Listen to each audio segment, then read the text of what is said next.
Bismillahirrahmanirrahim. Baiklah anak-anakku sekalian, hari ini kita akan belajar mengenai bab yang baru mengenai sistem pengeluaran atau disebut juga sistem ekskresi.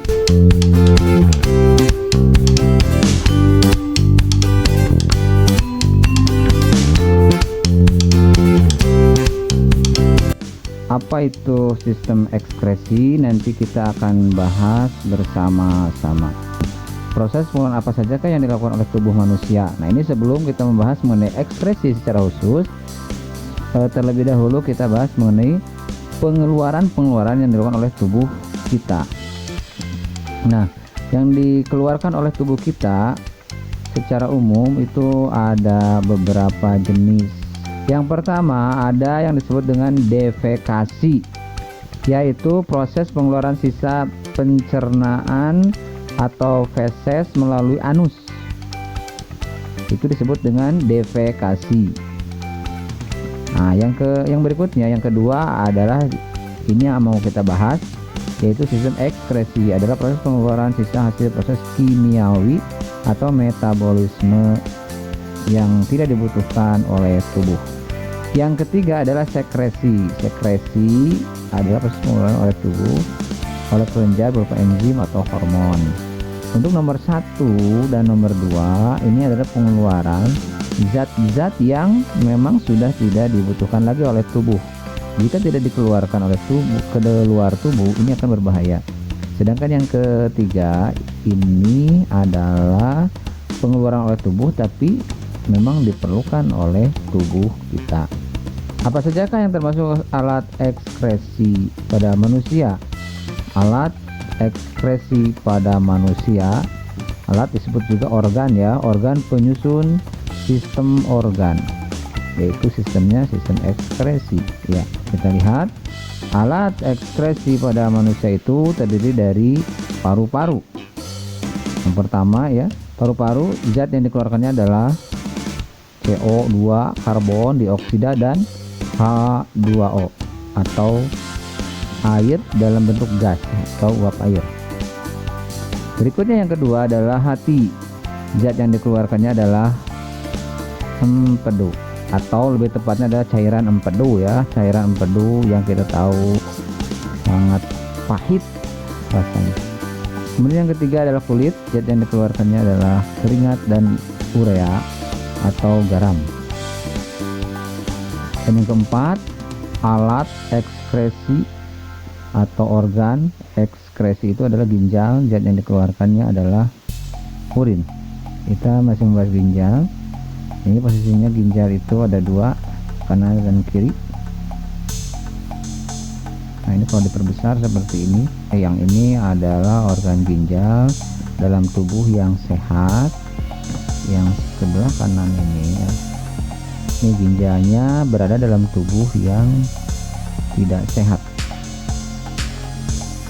Iya, masih di mana letak ginjal manusia, yaitu di sebelah kiri dan kanan ruas tulang pinggang di dalam rongga perut.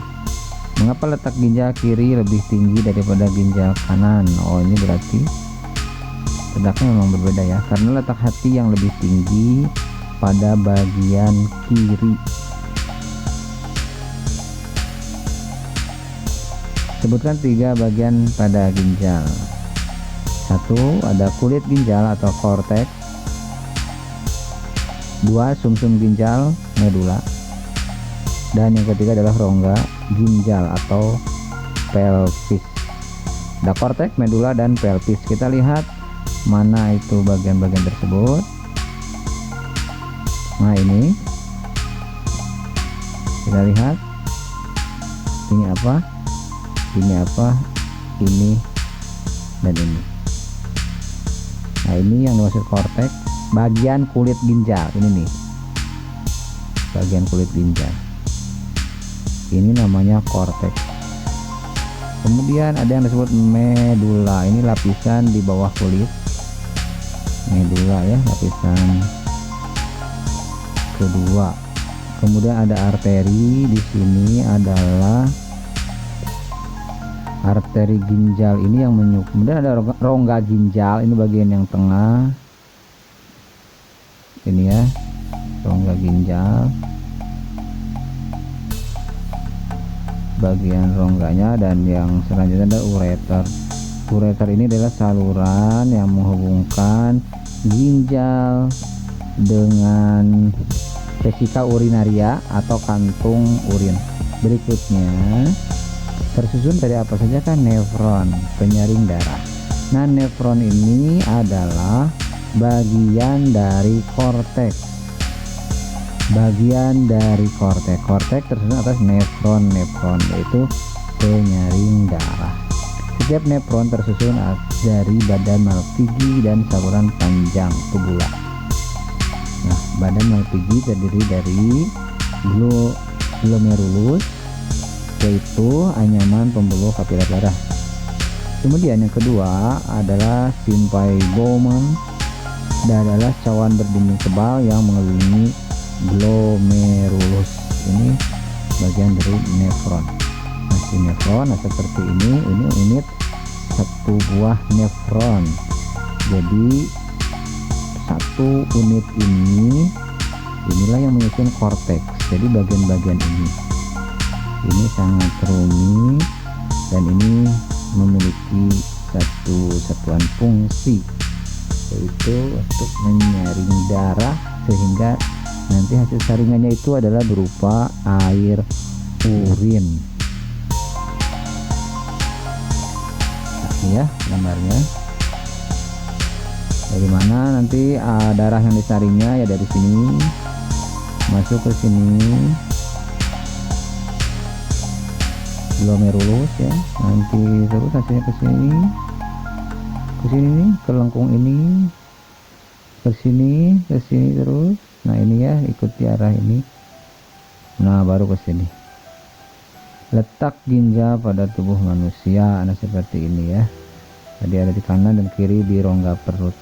Jalannya urin dari ginjal sampai keluar tubuh. Ini perjalanan urin. Pertama di ginjal, dari ginjal nanti dihasilkan urin. Kemudian setelah dari ginjal ini urin akan masuk ke ureter. Tadi ya sudah di ini. Ureter ini saluran yang menghubungkan antara ginjal dengan kantong kemih, atau tadi disebut vesika urinaria. Selanjutnya dari ureter akan menuju ke kantong kemih, kemudian ke uretra. Uretra ini adalah saluran pengeluaran urin. Ini yang berhubungan dengan luar tubuh ya. Ya, selanjutnya proses apa saja yang terjadi pada nefron? Yang pertama, ini ada beberapa proses, ada beberapa peristiwa pada saat terjadinya pada saat dihasilkannya urin. Jadi urin itu dihasilkan dengan beberapa proses, beberapa tahapan. Ini yang pertama, yaitu terjadinya di nefron. Yang pertama prosesnya adalah ada yang disebut dengan filtrasi, yaitu penyaringan zat sampah yang dapat menjadi racun. Apa yang disaring? Yang disaring itu adalah darah.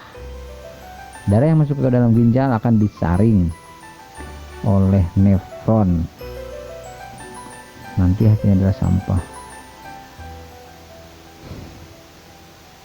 Di manakah terjadinya filtrasi dan apakah nama zat yang dihasilkannya? Terjadinya filtrasi adalah di glomerulus. Zat yang dihasilkannya disebut filtrat glomeruli. Zat tersebut kemudian masuk ke simpai Bowman. Peristiwa yang kedua yang terjadi di dalam nefron itu adalah reabsorpsi, yaitu penyerapan kembali zat-zat yang masih berguna. Di manakah terjadinya? Apakah nama zat yang dihasilkannya? Reabsorpsi terjadi di saluran tubulus halus. Zat yang dihasilkannya disebut filtrat tubulus. 3. Augmentasi, yaitu pengumpulan zat yang tidak berguna untuk dikeluarkan dari tubuh. Melalui apakah augmentasi dilakukan? Augmentasi dilakukan melalui tubulus collectivus dan dibawa menuju rongga ginjal. Nah, ya, selanjutnya kita akan lanjutkan kepada kulit. Nah ini seperti ini, kita lihat nanti bagian-bagian kulit. Nah ini bagian-bagian kulit,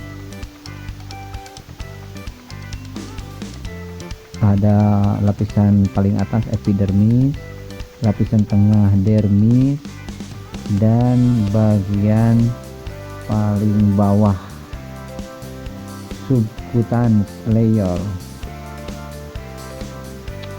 Pada bagian epidermis di sini ada rambut ya, rambut kulit. Kemudian ini pembuluh darahnya, kapiler, pembuluh kapiler. Yang ini ada yang warna biru, ada yang warna merah. Ingat ini pada konsep sistem peredaran darah. Kemudian ada kelenjar sebaceous oil producing, yaitu yang menghasilkan minyak. Kemudian berikutnya yang ini rambut ya, ada rambut, kulit rambut. Sini ada folikel rambut. Nah, ini. Kemudian ini adalah serabut saraf,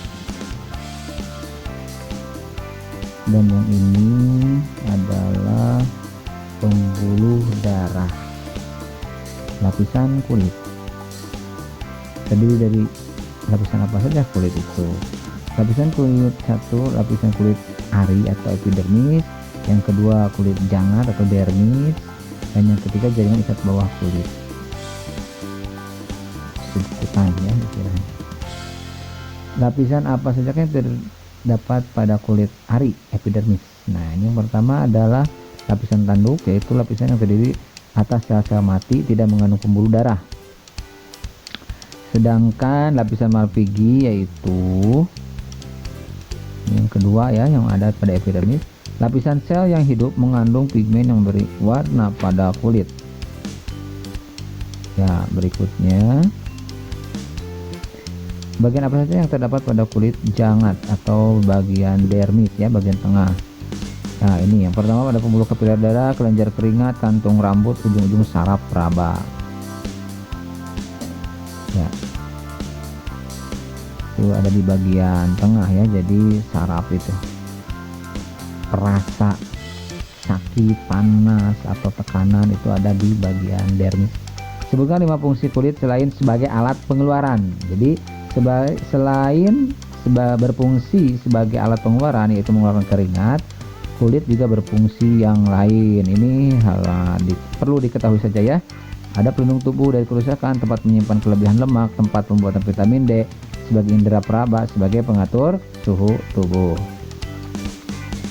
Nah, bagaimana kulit mengatur suhu tubuh? Seperti ini. Ini ada gambarannya ya. Ini ketika suhu dingin, apa yang dilakukan oleh kulit? Nah, rambut berdiri, keringat tidak keluar ketika suhu dingin. Rambut berdiri, nah, pembuluh darah mengerut sehingga keringat tidak keluar. Jadi pada saat suhu dingin kita akan merasakan bahwa memang keringat tidak keluar. Nah, bagaimana ketika suhu panas?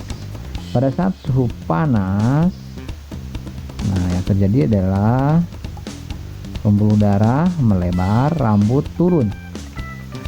Rambut kulit turun seperti ini, beda ya dengan ini.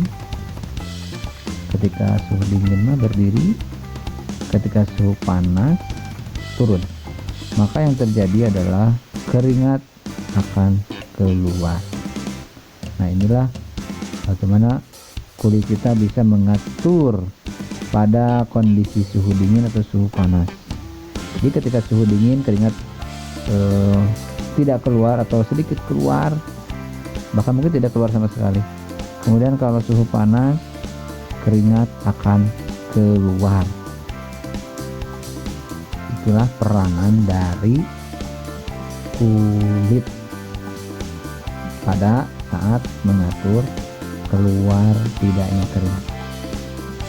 Ya, itu organ yang kedua, kulit. Sekarang kita lanjutkan kepada organ yang ketiga, hati. Di manakah letak hati? Ya, hati ini hati yang beneran ya. Organ hati ada di dalam rongga perut sebelah kanan, tepat di bawah diafragma. Ingat, diafragma itu otot yang menyekat antara rongga dada dan rongga perut. Berasal dari manakah empedu yang dihasilkan hati? Ya, ini. Ingat bahwa hati itu kan fungsi utama dalam sistem pengeluaran itu adalah mengeluarkan cairan empedu ya.